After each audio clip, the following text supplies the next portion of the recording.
दिवसभरातल्या मोठ्या टॉप 9 बातम्या। राज ठाकरेंविरोधात सुप्रीम कोर्टामध्ये याचिका, निवडणूक आयोगानं मनसेची मान्यता रद्द करण्याची मागणी आहे। हिंदी भाषिकांवर मनसे कार्यकर्ते हल्ला करत असल्याचा उल्लेख। हिंदू विरोधी आहे ते भैया वगैरे जे लिहिलंय ना ते मुद्दाम लिहिलेलं आहे।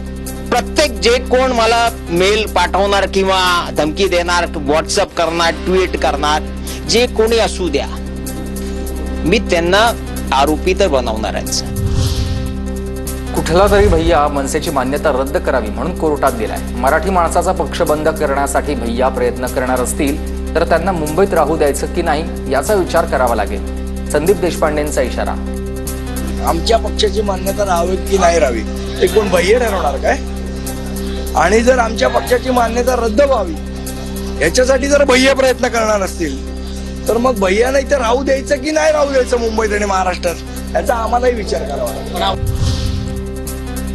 आरोपी खोक्या भोसलेच्या पत्नीने घेतली अजितदादांची भेट। आमच्यावर खोटे गुन्हे दाखल झालेत। धनंजय मुंडेंच्या कार्यकर्त्यांकडून त्रास होतो, भोसले कुटुंबियांचा आरोप। तर घरावरील कारवाईनंतर पुनर्वसन करण्याची मागणी।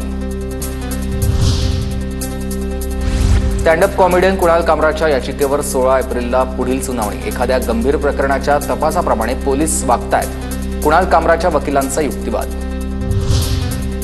कुणाल कामरा मुंबईत आल्यावर त्याचं स्वागतच करावं लागेल, संजय शिरसाट यांचा इशारा।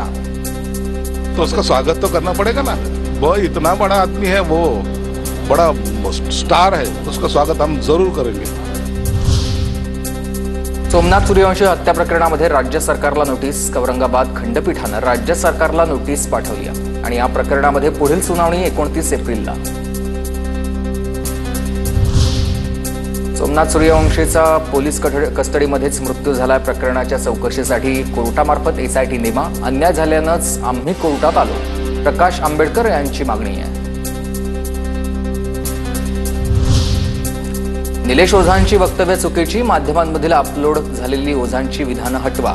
मुंबई हायकोर्टानं वकील निलेश ओझा यांना फटकारलंय। 29 एप्रिलला ओझांना कोर्टात हजर राहण्याचे आदेश।